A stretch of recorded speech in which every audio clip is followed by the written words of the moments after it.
Hello दोस्तों, तो आज मैं आप लोग के लिए कारक का क्वेश्चन लाया हूँ। तो पहला क्वेश्चन क्या कह रहा है कि हे भगवान इस गरीब की रक्षा कर, किस कारक का उदाहरण है। तो यहाँ पे ये संबोधन कारक का हो गया। हे अरे ओ जी, ये जो होते हैं वो संबोधन कारक का होता है। कौवा पेड़ पर बैठा है, तो यह किस कारक का उदाहरण है। तो यहाँ पे अधिकरण होता है। अधिकरण क्या होता है, मैं पर। अब श्याम ने खाया, यह किस काल का उदाहरण है। तो यह भूतकाल का हो गया, क्योंकि इसमें खाया था हो सकता है, खाया है ऐसा नहीं हो सकता है, क्योंकि शाम ने खाया, सेंटेंस गलत हो जाएगा अगर खाया है कहेंगे तो। मोहन जाता है, किस काल के उदाहरण है। तो यहाँ पे ये वर्तमान काल का उदाहरण हो गया। अब क्या है कि वह कुल्हाड़ी से वृक्ष काटता है, तो यहाँ पे ये करण कारक का उदाहरण हो गया। को किस कारक का विभक्ति चिन्ह है। तो यहाँ पे ये कर्म कारक का हो गया, कर्ता ने कर्म को।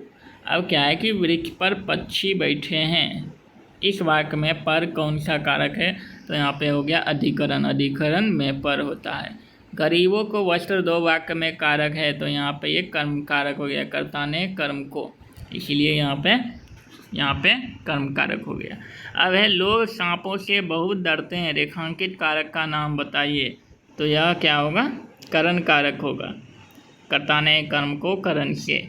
अब क्या है कि इनमें से आपादान कारक की विभक्ति क्या है। तो आपादान कारक का विभक्ति भी से होता है, लेकिन यहाँ पे ये अलग होने के अर्थ में होता है। अब क्या है कि तीर से बाघ मार दिया गया, किस कारक का उदाहरण है। तो यह करण कारक का होगा, कर्ता ने कर्म को करण से, इसीलिए यहाँ पे ये करण कारक हो गया। और यहाँ पे आपादान कारक का से कौन से लिए होता है, तो अलग होने के अर्थ में होता है आपादान कारक। अब क्या है कि वह जाएगा किस काल का उदाहरण है। तो यहाँ पे यह भविष्यत काल का हो जाएगा, यानी कि ऑप्शन डी। अब है रमेश जयपुर से दिल्ली जा रहा है, इस वाक्य में कारक क्या है, आपादान कारक है।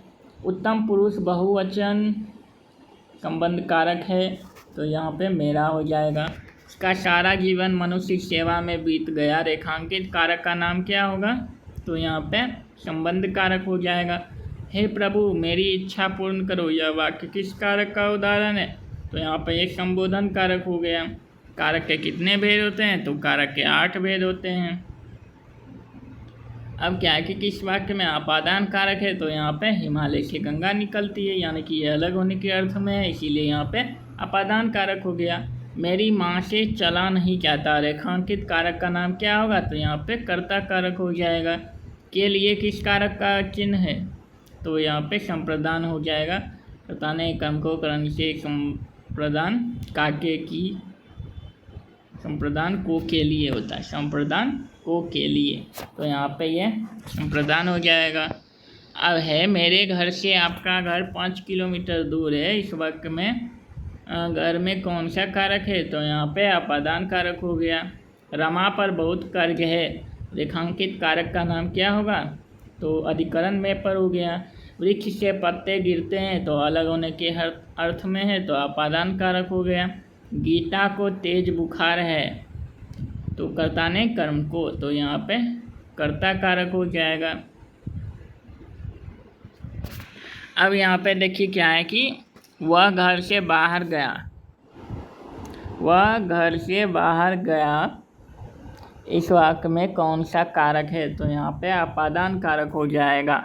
आपादान कारक हो जाएगा क्योंकि बाहर जा रहा है, यानी कि अलग होने के अर्थ में है। वह अपने वर्ग में सबसे तेज है, इस वाक्य में किस कारक का चिन्ह है। तो यहाँ पे अधिकरण हो जाएगा, अधिकरण में पर। अब बिल्ली छत से कूद पड़ो, किस कारक का उदाहरण है। तो यहाँ पे यह आपादान कारक हो जाएगा, क्योंकि छत से अलग हो रही है बिल्ली। अब है निम्न में संबोधन कारक का विभक्ति क्या होता है। तो हे अरे ओ जी, तो यहाँ पे अरे हो जाएगा सही।